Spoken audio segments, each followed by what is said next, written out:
بخاری شریف کتاب الصوم باب من مات وعلیہ صوم، حدیث نمبر 1952۔ حدیث کے راوی حضرت اما عائشہ رضی اللہ عنہا۔ اما عائشہ فرماتی ہیں کہ اللہ کے نبی علیہ السلام نے فرمایا من مات وعلیہ صیام صام عنہ ولیہ، کہ جو شخص روزہ چھوڑ کر کے مر جاتا ہے اس کے ذمے روزے کی قضا ہوتی ہے یا روزے ہوتے ہیں، لیکن وہ دنیا سے چلا جاتا ہے، ان روزوں کا کیا ہوگا؟ کہہ رہے ہیں کہ صام عنہ ولیہ، ان کے جو ولی ہیں، ان کے جو ورثہ ہے، یعنی اس آدمی کے مرنے کے بعد ان کا مال دھن جو رہ جائے گا، جو بانٹ کر کے لیں گے، وہ لوگ اس روزے کی بھرپائی کریں گے، اس کی طرف سے روزے رکھیں گے۔ یہ بات اتنی تک کافی نہیں ہے۔ اس بات کو سمجھنے کے لیے ہمیں محدثین کی اس حدیث کی تشریح کی طرف آنا پڑے گا کہ محدثین نے اس سلسلے میں کیا کہا ہے۔ آئیے ہم دیکھتے ہیں فتویٰ اللجنۃ الدائمہ جلد نمبر 10 صفحہ نمبر 372۔ اسی طرح سے مجموع فتاویٰ لابن عثیمین جلد نمبر 19، اسی طرح سے المغنی لابن قدامہ جلد نمبر 3 صفحہ نمبر 241، اسی طرح سے عون المعبود جلد نمبر 7 صفحہ نمبر 26۔ ان چار کتاب کی روشنی میں آسان طریقے سے سمجھیے کہ اگر کوئی آدمی ہمیشہ بیمار رہے، ہمیشہ بیمار، لا یرجى الشفاء منہ، اور ٹھیک ہونے کی کوئی امید نہیں، بیمار، وہ ہمیشہ بیمار رہتا ہے، رمضان میں بھی بیمار، غیر رمضان میں بھی بیمار، لگاتار بیمار، ڈاکٹروں نے کہہ دیا یہ ٹھیک نہیں ہوگا، یہ اسی بیماری کے ساتھ دنیا سے چلا جائے گا، ایسے آدمی پر روزہ نہیں ہے، یہ روزہ نہیں رکھے گا، یہ روزہ کی قضا بھی نہیں کرے گا، تو کیا بالکل سب ختم؟ نہیں۔ یہ بوڑھا جو آدمی جو بالکل بوڑھے ہو جاتے ہیں، جن پر روزے کا حکم اٹھا لیا جاتا ہے اور فدیہ دینا ہوتا ہے ہر روزہ کے بدلے میں، اس آدمی کے حکم میں آ جاتا ہے۔ لگاتار بیمار، اور بیمار پر روزہ معاف، بیماری کی حالت میں روزہ نہیں رکھنا ہے،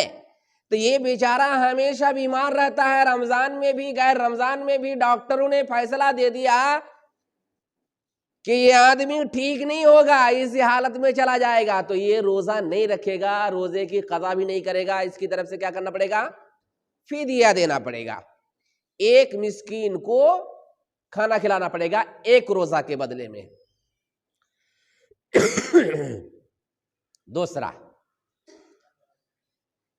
دوسرا آدمی ایسا ہے کہ ایک آدمی ایسا ہے بیمار ہوا رمضان کے مہینے میں، لیکن آدمی ہٹا کٹا ہے، اچھا تندرست ہے آدمی، تندرست آدمی بیمار پڑا رمضان میں، تو بیماری کی حالت میں روزہ نہیں رکھنا ہے، لیکن بیمار جو ہوا خطرناک، بیمار ہوتے ہوتے اس کا رمضان گزر گیا، اسی حالت میں دنیا سے چلا گیا، تو تندرست آدمی اگر بیمار پڑے تو بیماری کی حالت میں روزہ نہیں رکھے گا، ٹھیک ہوگا تو اس کو روزے کی قضا کرنی پڑے گی، ٹھیک ہوگا تب۔ لیکن یہاں پہ سوچئے کہ تندرست آدمی بیمار ہوا، امید تھی کہ یہ ٹھیک ہو جائے گا، اور ٹھیک ہوگا تو اس کا قاعدہ ہے، شریعت کا حکم ہے اس پر کہ ٹھیک ہوگا تو اس کو روزے کی قضا کرنی پڑے گی، لیکن بیچارہ ٹھیک ہوا ہی نہیں، اسی حالت میں چلا گیا،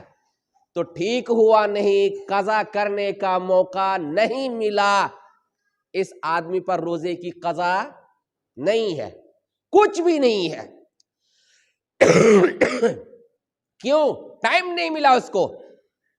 نہ تو فدیہ دے گا نہ روزے کی قضا کرے گا، کچھ نہیں کرے گا۔ تیسری بات، ایک آدمی ہٹا کٹا ہے، ٹھیک ٹھاک ہے، رمضان کے مہینے میں بیمار پڑا، روزہ چھوڑ دیا، رمضان پھر جو ہے وہ ٹھیک ہو گیا، 4 5 10 ان کے روزے ٹوٹ گئے، چھوٹ گئے، رمضان کا مہینہ ختم ہو گیا، یہ ٹھیک بھی ہو گیا، لیکن ٹھیک ہونے کے باوجود اور قضا کرنے کا ٹائم اسے ملا، اس کے باوجود روزے کی قضا نہیں کی۔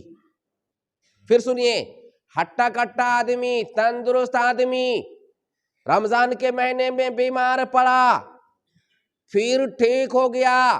ایسے آدمی پر روزے کی قضا کرنی ہے، مگر ٹائم ملنے کے باوجود بھی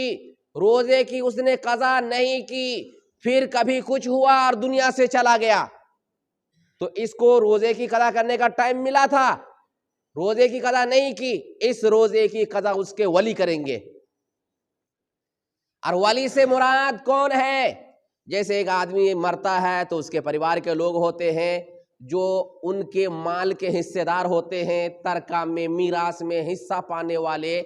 یہ لوگ مراد ہیں، وہ لوگ روزہ رکھیں گے، اگر روزہ نہیں رکھیں گے تو فدیہ دے دیں گے، کچھ کرنا پڑے گا انہیں، اگر یہ لوگ نہیں کرے، ان کی طرف سے فدیہ ادا نہ کرے یا روزہ نہ رکھے، یہ لوگ پھنسیں گے۔